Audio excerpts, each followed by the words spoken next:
ہاتھ باندھے علی کھڑا تھا۔ اسے دیکھ کر میں نے جلدی سے اپنے آنسو صاف کیے تھے۔ کہنے لگا، تمہارے شوہر کا فون تھا؟ میں نے کہا ہاں۔ کہنے لگا، کیا کہہ رہا تھا اور رو کیوں رہی ہو؟ وہ اس وقت کافی سیریس انداز میں مجھ سے پوچھ رہا تھا۔ میں نے کہا، تم سے مطلب تم کیوں ہر وقت میرے سر پر سوار رہتے ہو اور بنا بتائے میرے کمرے میں دندناتے چلے آتے ہو؟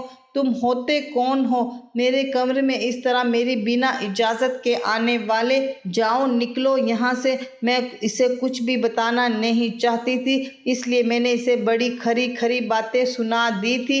میرا غصہ دیکھ کر وہ مجھے کہنے لگا کہ تم چھپا نہیں سکتی مجھ سے کوئی بھی بات۔ مجھے اندازہ ہے کہ تمہارے شوہر کا رویہ تمہارے ساتھ ٹھیک نہیں ہے۔ میں نے کہا، یہ ہم میاں بیوی کے آپس کا معاملہ ہے، تم ہوتے کون ہو میرے بیچ میں بولنے والے؟ خدا کے لیے مجھے اکیلا چھوڑ دو، جاؤ یہاں سے۔ میں نے اسے دھکا دیتے ہوئے کمرے سے باہر نکال دیا اور کمرے کا دروازہ بند کر لیا۔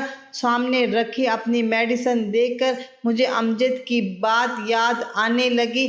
میں نے 2 ٹیبلٹ نکالی اور ایک ساتھ کھا لی، کیونکہ میں چاہتی تھی میرے مسئلے کا حل جلد سے جلد ہو جائے تاکہ میرا گھر ٹوٹنے سے بچ سکے۔ لیکن وہ دوا کھاتے ہی مجھ پر اس قدر گھبراہٹ سوار ہوئی کہ میری حالت بگڑنے لگی تھی۔ میری ماں میری حالت دیکھ کر پریشان ہو گئی۔ میرے پاپا گھر پر نہیں ہوتے تھے، باقی سب اپنے اپنے گھر کے ہی تھی، اس لیے میری ماں نے علی کو ہی بلایا تھا اور اسی کو ساتھ لے کر مجھے ہسپتال لے کر گئی تھی۔ 3 دن تک میں جو کھاتی تھی مجھ سے ڈائجسٹ نہیں ہو رہا تھا۔ لیڈی ڈاکٹر نے جب میری حالت دیکھی تو کہنے لگی، یہ دوا بہت تیز ہے اور اس کے سائیڈ ایفیکٹ بھی بہت زیادہ ہیں، یہ میڈیسن آپ کے گردے بھی فیل کر سکتی ہے۔ ایسی دوائی اور ایسی جیلی ڈاکٹر کے پاس جا کر اپنی زندگی برباد نہ کریں۔ پھر وہ اس میڈیسن کے استعمال کی وجہ پوچھنے لگی۔ میں نے روتے ہوئے اسے ساری بات بتا دی۔ میری بات سن کر وہ کہنے لگی، یہ سب خدا کے ہاتھ میں ہوتا ہے کہ وہ انسان کو کیسا جسم دیتا ہے، بلکہ انسان کے ہاتھ میں کچھ نہیں ہوتا۔ اکثر لڑکیوں کو یہ مسئلہ ہوتا ہے، لیکن جنہیں عورت کی عزت کا کوئی احساس نہیں ہوتا وہ ان سے ایسی باتیں کرتے ہیں۔ وقت کے ساتھ ساتھ یہ مسئلہ خود ہی دور ہو جاتا ہے۔ اگر تمہارا شوہر تمہارے ساتھ ہوتا، تمہارے ساتھ میاں بیوی والا رشتہ بناتا اور تمہیں اپنے کھانے پینے کا بھی دھیان رکھتی تو تمہارا جسم خود بخود بھرنے لگتا، اور ویسے بھی آپ اتنی بھی بری نہیں لگتی۔ یقیناً آپ کا شوہر دماغی مریض ہے یا بہت ہی گھٹیا سوچ کا مالک ہے۔ میری ماں بھی وہیں پر موجود تھی، یہ باتیں سن کر ماتھے پر بل ڈالے سر جھکائے بیٹھی تھی۔ گھر آتے ہی علی نے میری ماں کو میری میڈیسن کس طرح استعمال کرنی ہے یہ سمجھایا اور واپس چلا گیا۔ میری ماں مجھے کہنے لگی، مجھے پہلے کیوں نہیں بتایا؟ میں رونے لگی۔ میں نے کہا، ماں میں آپ کو پریشان نہیں کرنا چاہتی تھی، آپ ہمیشہ مجھے کہتی تھی کہ تمہیں گھر بسانے کا ڈھنگ نہیں آتا، لیکن سچ کہتی ہوں ماں، اپنے آپ کو امجد کے خاطر بدل کر رکھ دیا، سارے کام سیکھ لیے۔ آپ بے شک میری ساس سے پوچھ لیں، لیکن پھر بھی وہ مجھ سے کہتا ہے کہ اسے مجھ سے گن آتی ہے، میری سنگت سے اس کا جی خراب ہونے لگتا ہے۔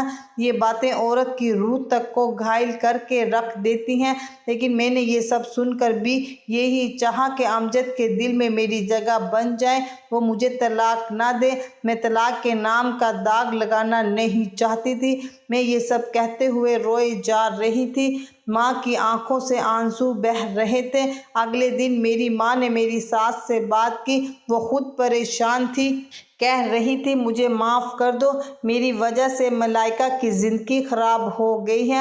امجد کی پہلی بیوی کے مرنے کے بعد امجد نے کوٹھے پر جانا شروع کر دیا تھا اور میرا بیٹا ایک طوائف کی محبت میں گرفتار ہو چکا تھا، اس کے ساتھ ناجائز رشتہ بنا لیا تھا۔